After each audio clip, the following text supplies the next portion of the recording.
Amigos e amigas do canal Liturgia, Fé e Vida, saudação em Cristo. 16º domingo do tempo comum.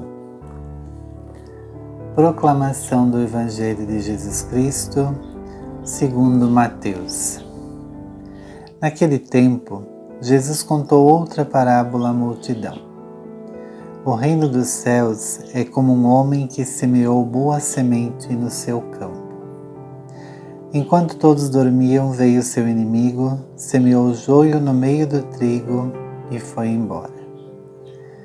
Quando o trigo cresceu e as espigas começaram a se formar, apareceu também o joio. Os empregados foram procurar o dono e lhe disseram: Senhor, não semeaste boa semente no teu campo? De onde veio então o joio? O dono respondeu: Foi algum inimigo que fez isso. Os empregados lhe perguntaram: Queres que vamos arrancar o joio? O dono respondeu: Não, pode acontecer que arrancando o joio, arranqueis também o trigo. Deixai crescer um e outro até a colheita. E no tempo da colheita direi aos que cortam o trigo: Arrancai primeiro o joio e amarrai-o em feixes para ser queimado. Recolhei, porém, o trigo no meio do celeiro.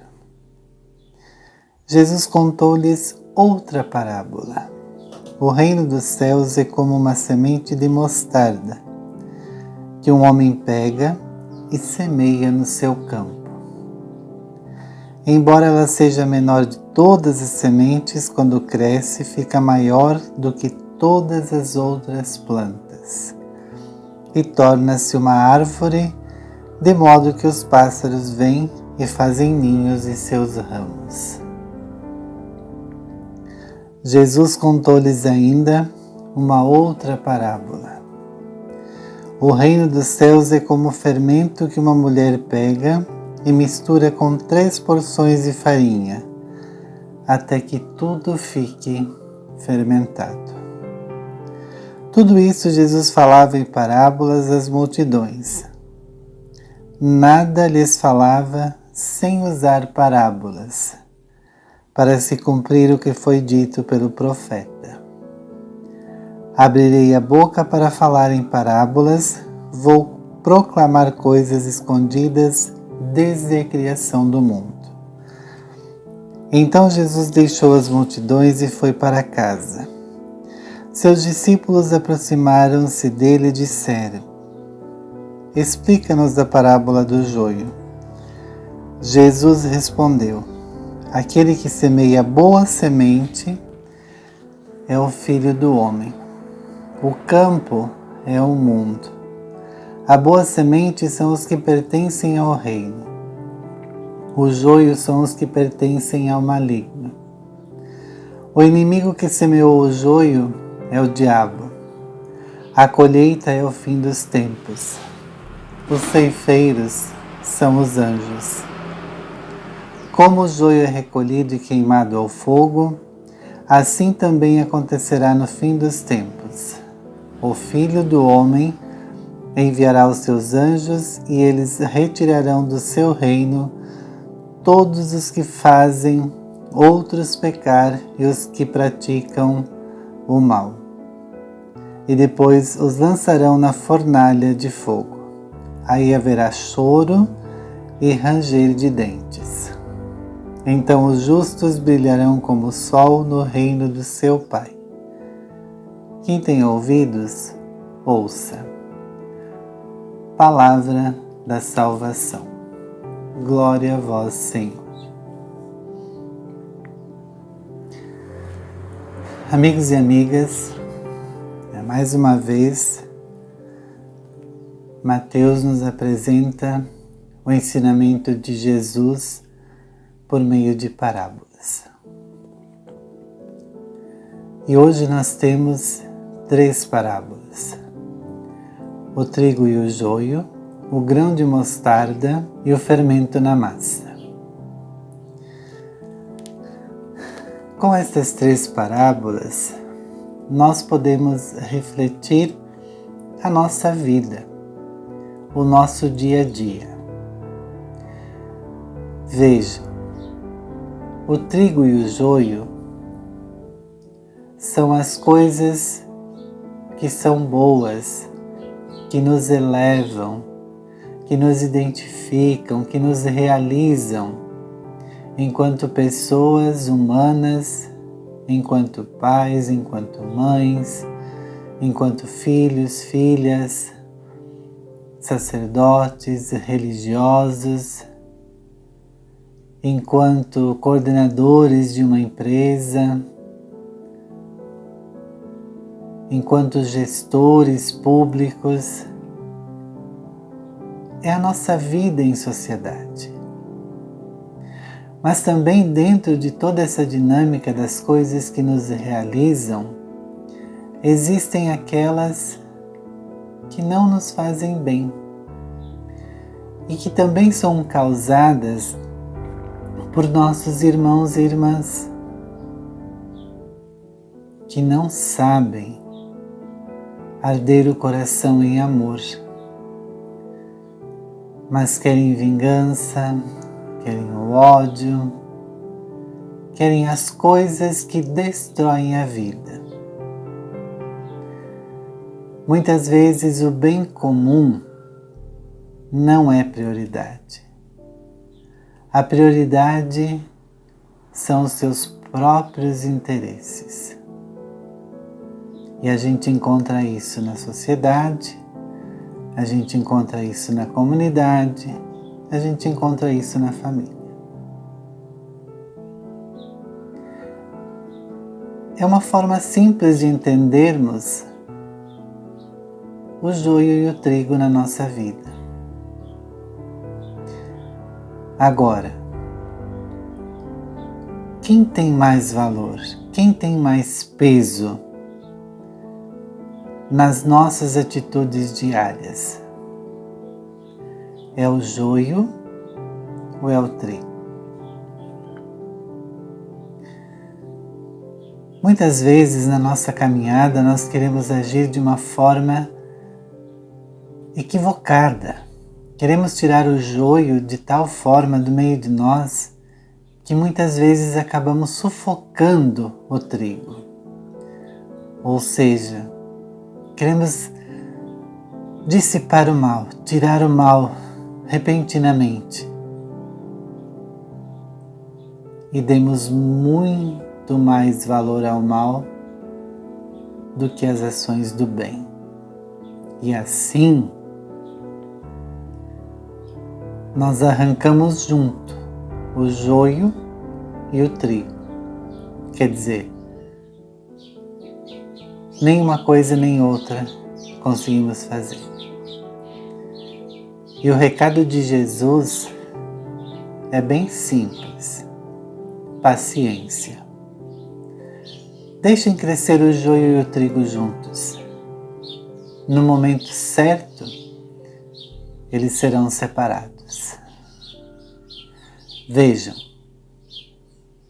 qual é o momento certo? O momento em que a gente consegue dialogar, consegue compreender a situação da realidade da comunidade, da família, da sociedade. Muitas vezes nossas lideranças pastorais fazem as coisas como se achando que são donas da pastoral. Muito pelo contrário, é um serviço. Muitos sacerdotes chegam às paróquias e esquecem que a comunidade tem uma caminhada e impõe a sua forma de agir e que acham que é a mais correta. Muitas vezes numa família ainda existe o machismo,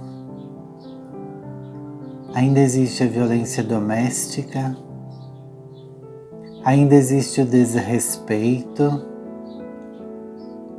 e a gente pensa que tudo isso é normal.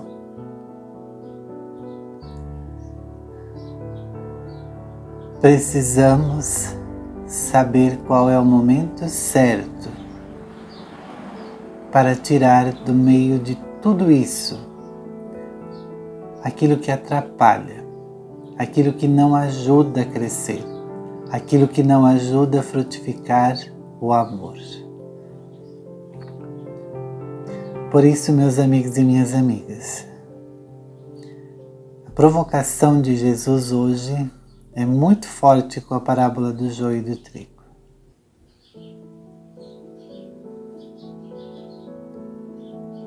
E para concluir, ele apresenta outras duas parábolas: o grão de mostarda e o fermento na massa. A semente do grão de mostarda é muito pequena, mas é a maior de todas as hortaliças.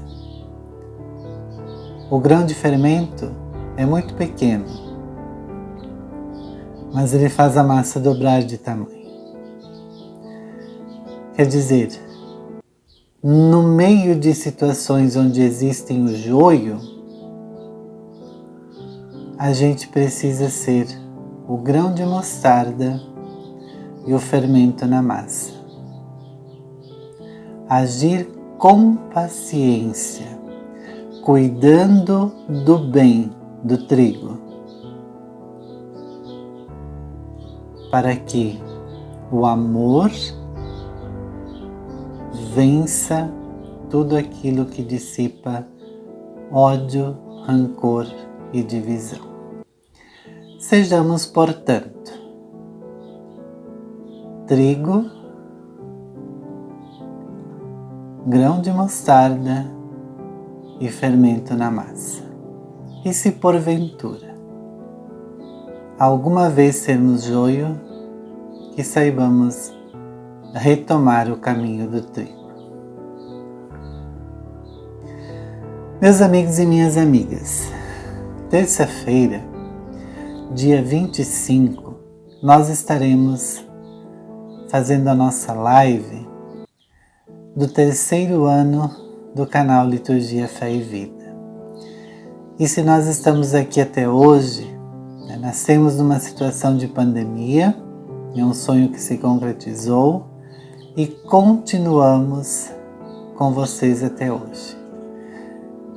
E nós queremos agradecer a cada um de vocês que colabora conosco, participando das lives, das entrevistas, que participa conosco nos momentos de reflexão.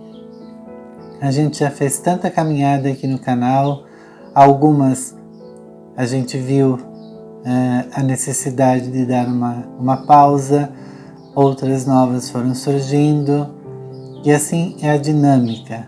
E nós queremos agradecer a cada um de vocês e a cada uma de vocês que estão conosco aqui.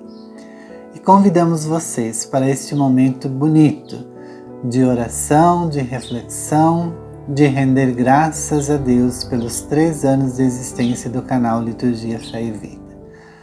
Teremos muitas atrações, mas 3 são principais: a presença do Coral Municipal de Colorado, no Rio Grande do Sul, e também do Coral 8 de Maio, do Rio Grande do Sul, de Itapera. São pessoas aí que a gente conviveu por algum tempo, ou na regência, ou que são os coralistas, né? A gente sempre tem esse contato, então eles estarão junto conosco aqui. O Coral Municipal de Colorado já participou conosco na primeira live. E esse ano nós queremos falar sobre a história, a fraternidade e a celebração da vida com o povo em situação de rua. E para falar sobre essa dinâmica, para nós estará conosco o Eduardo Oliveira. Então participe conosco terça-feira, 19h30, ao vivo aqui no canal. Desejamos que Deus seja a nossa luz, a nossa força para esta semana que estamos iniciando. E que sua bênção nos fortaleça e nos faça sempre vencer todas as situações que geram desconforto com o amor. Que assim seja. Amém.